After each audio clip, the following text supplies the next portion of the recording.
feneri söndüreyim.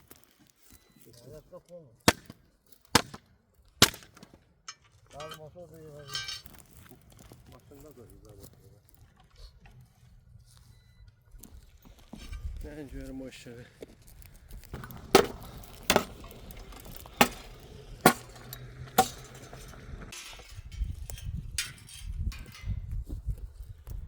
...22 Mart 2025-ci il Qubadlı rayon Saray kəndində. Doğma kəndimizdə, doğma yurdumuzda Novruz bayramını simvolik olaraq qeyd edəcəyik, bir tonqal yandıracağıq. Bu işdə mənə Şakir qardaşımız kömək eləyir, Dəmirçilər kənd sakini. Arxa tərəfdə də gördüyünüz şəhid Məğrur Şirinov mənim qardaşım. Şakir də onun sinif yoldaşı olubdur. Allah rəhmət eləsin, Allah o dünyasını versin, cəm şəhidlərimizə. Allah bütün şəhidlərimizə rəhmət eləsin, el onların da sayəsində biz bu günləri Novruz bayramı öz ata-baba yurdumuzda qeyd eləməyə çalışırıq və buna nail olmağa çalışacağıq.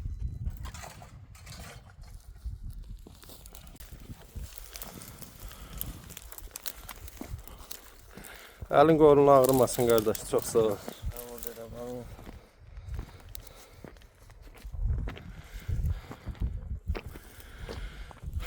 Ruhun şad olsun qardaş. Bu günləri sənin qanın sayəsində gecə-gündüz Azərbaycan bayrağı, Türk bayrağı dalğalanır.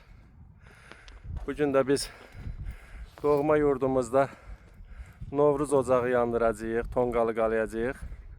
Bu böyük bir nailiyyətdir. Bu bizə bir şərəfdir.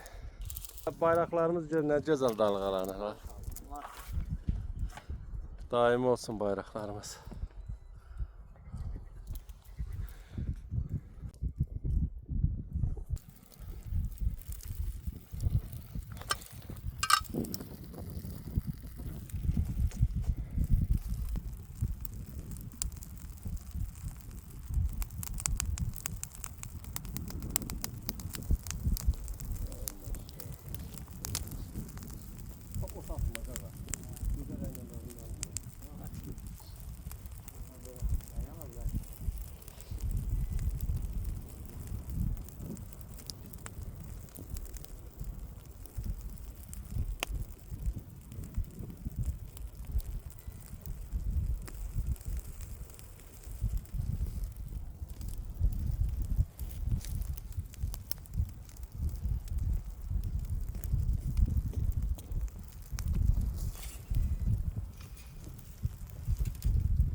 Maşallah ocağımıza, maşallah.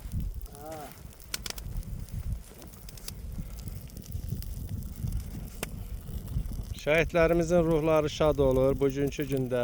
Qanları yerdə qalmadı.